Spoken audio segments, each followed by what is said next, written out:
Hello everyone, Sabi's Lifestyle Assam channelor onyo eta recipe video লৈ আপোনালোকক পুনৰবাৰ স্বাগতম জনাইছো।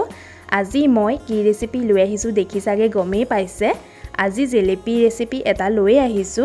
বহুতে ইজি ৰেচিপি হয়, ট্ৰাই কৰি চাবচোন এবাৰ। ভিডিওটো আপোনালোকে শেষলৈকে চাই থাকিব, অলপ স্কিপ নকৰাকৈ। এয়া চাও কিমান সুন্দৰ জেলেপি ঘৰতে বনাব পাৰি।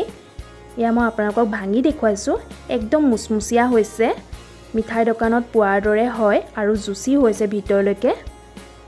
এ দেখিছে কিমান জুচি হৈছে, বহুতে টেষ্টি লাগিব খাবলৈ। তেতিয়া হলে অলপো দেৰি নকৰি বলক ভিডিওটো মাজলৈ আগবাঢ়ো। জেলেপিবিধ বনাবলৈ মই 1 কাপ ময়দা লৈছো। চাহ খোৱা কাপেৰে এয়া 2 কাপ ময়দা হ'ব। মোৰ কাপটো অলপ ডাঙৰ।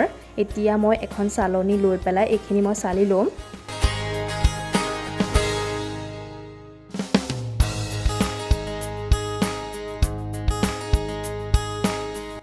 এইখিনি মোৰ চলা হৈ গৈছে। এতিয়া মই 1 চামুচ ঘিউ দিছো ইয়াত।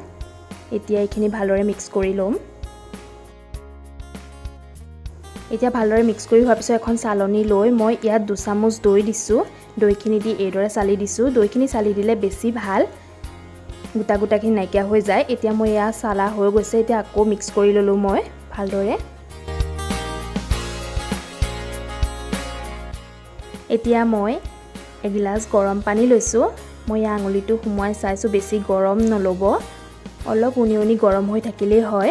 এতিয়া ইয়াত অলপ অলপকৈ দিব পানীখিনি, গুটিখিনি একেলগে ঢালি নিদিব। এইখিনি ভালদৰে মই মিহলাই লম পানী দি। গুটিখিনি মিশ্ৰণ মই ভালদৰে মিক্স কৰি লম যাতে গুটিখিনি মিক্স হৈ যায়। এতিয়া ঘোলটো ভালদৰে বনাই ল'ব লাগিব। মিশ্ৰণটো অকণমান যদি গন্ধগোল হয় নহয়, জেলেপিখিনি ভাল নহ'ব। এই মিশ্ৰণটোৰ লগতে বহুত কথা আছে। এতিয়া মই হাতেৰে ফেটিছো, চাওক হাতেৰে ফেটিলে বেছি ভাল। এইদৰে অলপ সময় ফেটি ল'ব। এতিয়া মই ইয়াত আধা চামুচ য়েলো ফুড কালাৰ ইউজ কৰিছো। আপোনালোকে এইটো নিদিলেও নাই, এইটো অপচনেল হয়। এতিয়া এইখিনি মই ভালদৰে মিক্স কৰি 12 ঘণ্টালৈকে ঢাকন মাৰি ৰাখি দিম। এইখিনি মই এতিয়া পিছদিনা ব্যৱহাৰ কৰিম। এয়া পিছদিনাখন দেখিছেনে বাৰু, গোটেই ৰাতিটো ৰাখাৰ পিছত কেনেকুৱা হৈ গৈছে। এয়া 12 ঘণ্টা হৈ গৈছে। এতিয়া আমাৰ পাৰফেক্ট হৈ গৈছে এইখিনি। জেলেপিখিনি বহুতেই সুন্দৰ হয় এইদৰে বনালে। এতিয়া মই জেলেপিখিনি বনাবলৈ এইটো অইলৰ পেকেট লৈছোঁ। পাৰপিন বেগৰ নিচিনাকৈ মই এইটো চেফ দি এই ছাইডটো পুৰি লৈছোঁ। আপোনালোকে প্লাষ্টিকৰ বটলতো বনাব পাৰে বা পাৰপিন বেগ আনি ল'বও পাৰে। মই এইটো অইলৰ পেকেটতে লৈছোঁ। এতিয়া মই ইয়াত বেটাৰখিনি দি দিছোঁ। এইদৰে ভৰাই ল'ব, এটা গিলাচত থৈ লৈ এইদৰে ভৰাই ল'ব। এতিয়া ভৰাই হোৱাৰ পিছত এডাল ৰাবাৰ লৈ এইদৰে মুখখন বান্ধি দিব। এতিয়া বান্ধি হৈ যোৱাৰ পিছত এয়া তলটো আপোনালোকে যিমানটো জোখত জেলেপিটো বনাব বিচাৰে সেইটো জোখত কাটি ল'লেই হয়। এতিয়া এখন কেৰাহী লৈছোঁ। ইয়াত মই 1 গিলাচ চেনি দিছোঁ আৰু আধা গিলাচ দি দিছোঁ। এতিয়া আধা গিলাচ মানৰ জোখে মই এয়া পানী দিছোঁ। পানীটো একেবাৰে কম দিব। গেছটো আপোনালোকে হাই ফ্লেমত ৰাখিব পাৰে। এতিয়া চেনিখিনি ঘোল খাই গ'ল দেখিছেনে। এয়া এইকণ সময়তে মই ইয়াত এটুকু নেমু এড কৰিম, কাৰণ নেমুটুকু এইকাৰণে দিছোঁ যাতে চেনিখিনি গোটা বান্ধি নাযায়, কাৰণ আমাক টাৰ নালাগে, আমাৰ এইটো জাষ্ট কুল খালেই হয়। এতিয়া মই এয়া আধা চামুচ ফুড কালাৰ আকৌ ইউজ কৰিছোঁ। আপোনালোকে ইয়াত কেশৰো দিব পাৰে, ইলাইচিও ব্যৱহাৰ কৰিব পাৰে। মই ইলাইচি ব্যৱহাৰ কৰা নাই। এতিয়া মই ইয়াত 1 চামুচ ঘিউ দিছোঁ। এইটো অপচনেল হয়, মই ঘিউৰ গোন্ধটো ভাল পাওঁ কাৰণে ইয়াত ঘিউ 1 চামুচ দি দিছোঁ। এয়া চাওক টাৰ হ'ব নালাগে, এইদৰে আঙুলি দুটাৰ মাজত চিপচিপা হ'লেই হয়। এয়া হৈ গৈছে মোৰ। এতিয়া মই গেছৰ ফ্লেমটো অফ কৰি দিম। এতিয়া মই এখন পেনত এয়া মই তেল দি ল'লোঁ। আপোনালোকে যিকোনো অইল ব্যৱহাৰ কৰিব পাৰে। মই ইয়াত ৰিফাইন ব্যৱহাৰ কৰিছোঁ, ঘিউ ল'ব পাৰে আপোনালোকে। এতিয়া মই মাজৰ পৰা এইদৰে ঘূৰাই নি থাকিম, নি পেলাই আকৌ আনি পেলাই মাজত ৰাখি দিব, তেতিয়া জেলেপিখন খোল খাই নাযায়। এইদৰে চাওক আকৌ এই মাজত ৰাখি দিছোঁ।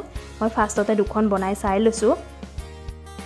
গেছটো আপোনালোকে মিডিয়াম কৰি ৰাখিব, বেছি হাই ফ্লেমত নাৰাখিব। এতিয়া এইখিনি ৰঙচুৱা হোৱালৈকে ভাজি ল'ম। কালাৰটো আপোনালোকে চাই ল'ব। এয়া চাওক ইমান সুন্দৰ এটা কালাৰ হৈছে দেখিছেনে। এয়া মোৰ এই 2খন হৈ গৈছে। এতিয়া এইখিনি মই চুগাৰ চিৰাপত দি দিম। আকৌ মই এয়া এইদৰে বনাই দেখুৱাই দিছোঁ, চাওক এইদৰে বনাব আপোনালোকে। এতিয়া মই এইখিনি ফ্ৰাই কৰা হৈ গৈছে। এতিয়া তেলৰ পৰা মই এইখিনি ভালদৰে উলিয়াই ল'ম। তেলখিনি যাবলৈ দিব ভালদৰে। এতিয়া মই যিখিনি চুগাৰ চিৰাপ বনাই ৰাখিছিলোঁ সেইখিনি দি দিছোঁ, চাওক আপোনালোকে জিলেপিখিনি বেছি সময় চুগাৰ চিৰাপত নাৰাখিব, মাত্ৰ 5-6 ছেকেণ্ডৰ কাৰণে ৰাখিলেই হ'ল। এইদৰে মই চামুচৰ সহায়েৰে ইলুটি খিলুটি কৰি দিছোঁ। তেতিয়া ধুনীয়াকৈ জিলেপিখিনিয়ে ৰস টানি লয়।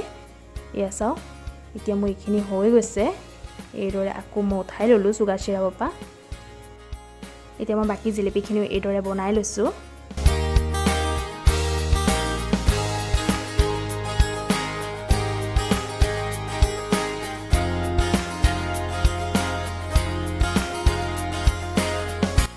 এতিয়া মোৰ গোটেই জিলেপিখিনি ৰেডি হৈ গৈছে।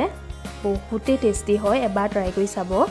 ভিডিঅ'টো চাই কেনে পালে শেষত কমেণ্ট কৰি জনাবলৈ নাপাহৰিব। যদি ভাল পালে লাইক আৰু শ্বেয়াৰ কৰি দিব, লগতে ছাবস্ক্ৰাইব বটনটো দবাই বেল আইকনটো দবাই দিব।